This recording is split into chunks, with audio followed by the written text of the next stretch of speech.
آپ اپنی حقیقت کو نہ بھولیں. جو اپنی حقیقت کو بھولتا ہے کبھی فرعون بن کر نمایاں ہوتا ہے، کبھی نمرود کی شکل میں دیکھا جاتا. اپنی حقیقت کو یاد کرو. جب تم پیدا ہوئے تھے تو کیا تھے؟ بے بس، بے کس، لاچار. مگر اس کا احسان کہ تمہارے ماں باپ کے دلوں میں تیری محبت پیدا کی. انہوں نے تکلیفیں اٹھائیں، تم کسی لائق نہیں تھے. ان کی نگہداشت پرورش نے تمہیں لائق بنایا. دیکھا وہ تمہاری حقیقت کہ اپنے اوپر سے تم مکھی مچھر نہیں اٹھا سکتے تھے. اس حقیقت کو کبھی نہ بھولو. جب نہیں بھولو گے تو کبھی غرور پیدا نہیں ہوگا کسی حال میں. اور میں بتاؤں، بچپنا چاہے رئیس کا ہو چاہے غریب کا ہو، چاہے بادشاہ کا ہو چاہے فقیر کا ہو، بچپنے کی سب کی کیفیت ایک، لاچاری ایک، بے کسی ایک، بے بسی ایک، سب کی حقیقت ایک. یہ نہیں کہ بادشاہ کے گھر پیدا ہوا تو پیدا ہوتے ہی ہوشیار ہو گیا، پیدا ہی ہوتے ہی چالاک ہو گیا. نہیں، سب کی حقیقت ایک. دیکھا یہ ہے سب کی حقیقت ہمیشہ ایک ہی ہوتی ہے. تو اپنی حقیقت کو بھولو نہیں. اس سلسلے میں اس واقعے کو تازہ کر لو حضرت ایاس کا. حضرت ایاس جو محمود غزنوی کے بہت چہیتے غلام، مگر لوگ ان کے بھی دشمن ہو گئے تھے، درباری لوگ، اور چاہتے تھے کہ بادشاہ کی نظروں میں انہیں گرا دیا جائے. اور ایک چیز ان کی سمجھ پکڑ میں بھی آ گئی تھی، وہ یہ کہ بادشاہی توشہ خانے میں وہ جاتے، کچھ دیر بیٹھتے، پھر چلے آتے. لوگوں نے سمجھا کوئی لمبا ہاتھ مار رہے ہیں شاہی خزانے کے وقت. یہ بات بادشاہ کے کانوں تک پہنچائی گئی. بادشاہ نے بھی کہا کہ جب اب جائیں تو مجھے بتایا جائے. مختصر یہ واقعہ نگاری مقصود نہیں. بادشاہ کو اطلاع ہوئی، بادشاہ وہاں پہنچے، دروازہ کھٹکھٹایا. تھوڑی دیر کے بعد دروازہ کھلتا ہے. اندر کوئی ایسی قابل اعتراض بات دکھی نہیں، مگر ایک بکس تھا، اس پہ ایک تالا چڑھا ہوا تھا. لوگوں نے اشارہ کیا حضرت اس کو کھلایا جائے، سرکار اب اس کو کھلوایا جائے. اب حکم ہوا تو حضرت ایاس نے حکم کی اطاعت کے پیش نظر اسے کھول دیا. اس میں کیا تھا؟ ایک پرانی قمیص، ایک پھٹی ہوئی لنگی، ایک بوسیدہ ٹوپی. دیکھ کر حضرت محمود حیران، یہ کیا ہے ایاس، یہ کیا ہے؟ کہا حضور جب غلام کی حیثیت سے میں آپ کے بارگاہ میں آیا تھا تو میرے بدن پہ یہی لباس تھا، میرے بدن پر یہی لباس تھا. اور اس کے بعد آپ کی نوازشات، آپ کے اکرامات، آپ کا فضل و کرم ہمیشہ میرے اوپر سایہ گستر رہا، اور اچھے سے اچھا کھاتا رہا، اچھے سے اچھا پہنتا رہا. مگر میں نے اپنی یہ عادت بنا لی کہ روز میں آ کر کے اس اپنے شاہی لباس کو، بادشاہ کے عطا کردہ لباس کو اتار دیتا ہوں، اور اس لباس کو پہن کر کے اپنے سے کہتا ہوں اے ایاس تیری حقیقت یہی ہے، تیری حقیقت یہی ہے. بادشاہ سے بے وفائی نہ کرنا، غداری نہ کرنا. یہ چمک دمک تیری نہیں ہے، یہ شاہی کرامات کی ہے، یہ ان کے فضل و کرم کی ہے. تو میں اپنی حقیقت کو نہ بھولوں، یہ میں نے عادت بنا لی ہے.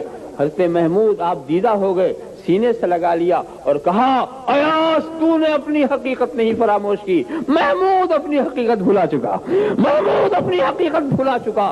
ذرا سا دیکھو تو یہی بات ہے، اپنی حقیقت کو نہ بھولو تاکہ خدا کا شکر ادا کرتے رہو. سارے انعامات جتنے ملتے جائیں اس پر تم خدا کا شکر ادا کرتے رہو. ایک بات تو یہ، اور دوسری بات یہ ہے کہ دین کے معاملے میں اوپر والے کو دیکھو اور دنیا کے معاملے میں نیچے والے کو دیکھو. بہت ہی سامنے کی بات ہے. کیا مطلب؟ اگر خدا نے تمہیں 2 روٹی دی ہے تو اسے مت دیکھو جو 1 درجن لے کے بیٹھا ہے، اسے دیکھو جس کے ہاتھ میں آدھی روٹی، تو تم خدا کا شکر ادا کرو گے. مجھے تو 2 ملی، اسے تو آدھی ملی. اگر تم ایک چھوٹے سے مکان میں ہو تو اسے نہ دیکھو جو اونچی اونچی بلڈنگوں میں ہے، اسے دیکھو جو فٹ پاتھ پہ پڑا ہوا، تو تم خدا کا شکر ادا کرو گے. اگر تمہارے پیر میں جوتا نہیں ہے تو اسے مت دیکھو جو بہترین جوتا پہن کے چل رہا ہے، اسے دیکھو جس کا پیر کٹا ہوا ہے، تم خدا کا شکر ادا کرو گے. مطلب یہ ہے کہ نیچے پر جب نظر رکھو گے تو جو نعمت تمہارے پاس ہے اس پر تم شکر ادا کرو گے، اور اگر اوپر نظر رہی تو قیامت تک شکر کی توفیق نہ ملے گی۔ ایک تجوری بھری تو 2 تجوری والے کو دیکھا، وہ بھری تو 10 والے کو دیکھا، وہ بھری تو 20 والے کو دیکھا، تجوری بڑھتے بڑھتے خود قبر میں بھر گئے، شکر کی توفیق ہی نہیں ہوئی، روتے رہے ہمیشہ روتے رہے۔ کیوں؟ یہ رلانے والی چیز کیا ہے؟ یہ نظر اوپر ہے۔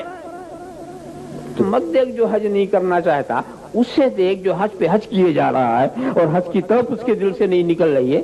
اگر تو نے خدا کی راہ میں 40واں خرچ کر دیا تو اسے مت دیکھ جو 40واں بھی نہیں دیتا، اسے دیکھ جو کچھ بھی نہیں بچاتا، جو 40واں بھی نہیں بچاتا۔ پروانے کو چراغ ہے، بلبل کو پھول بس، صدیق کے لیے ہے خدا کا رسول بس۔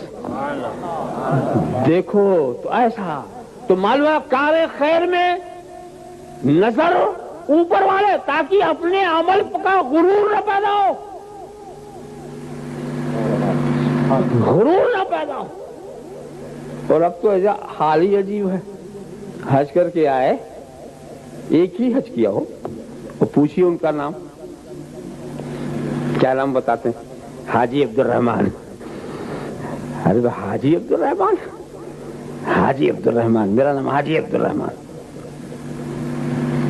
نہیں سمجھتے کہ اسے اپنے سے اپنے کو حاجی کہنے میں اس میں بھی ریا کی بو ہے، مگر کہتے ہیں لوگ کہ حج کر کے آئے ہیں، کیا نام ہے؟ حاجی عبد الرحمان۔ حالانکہ باپ دادا نے حاجی نام نہیں رکھا تھا، نام عبد الرحمان ہی رکھا تھا۔ حج کر کے آئے تو حاجی عبد الرحمان ہو گئے۔ ارے بھی دوسرا کہے مگر خود تو نہیں بولنا چاہیے، خود نہیں لکھنا چاہیے۔ اس پر تو مجھے وہ لطیفہ یاد آیا کہ کسی نے پوچھا آپ کا نام؟ کہا حاجی عبد الرحمان۔ تو انہوں نے پوچھا آپ کا نام؟ کہا نمازی عبد السلام۔ کہا کیسا نام؟ تیرا کیسا نام؟ کا جیسا تیرا نام ویسا میرا نام۔ ارے تو نے ایک حج کیا حاجی کہتا، میں تو 5 پڑھتا ہوں اس لیے نمازی کہتا ہوں۔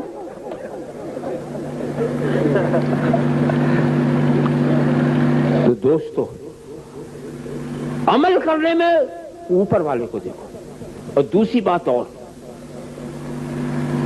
وَاشْكُرُوا لِي، اس پر اب غور کر لیں۔ وَاشْكُرُوا لِي، شکر کرو نعمتوں کے لیے نہیں، میرے لیے۔ وَاشْكُرُوا لِي لِأَجَلِي لِرَضَائِي، نعمت شکر کرو، یہ ٹھیک ہے، یہ کہ میرا ضابطۂ رحمت ہے، لَئِن شَكَرْتُمْ لَأَزِيدَنَّكُمْ، تم شکر کرو گے تو میں نعمتیں بڑھاؤں گا، مگر نعمت کے لیے شکر مت کرنا، میری رضا کے لیے کرو۔ شکر سے بھی مجھے چاہو، نعمت کے لیے عبادت مت کرو۔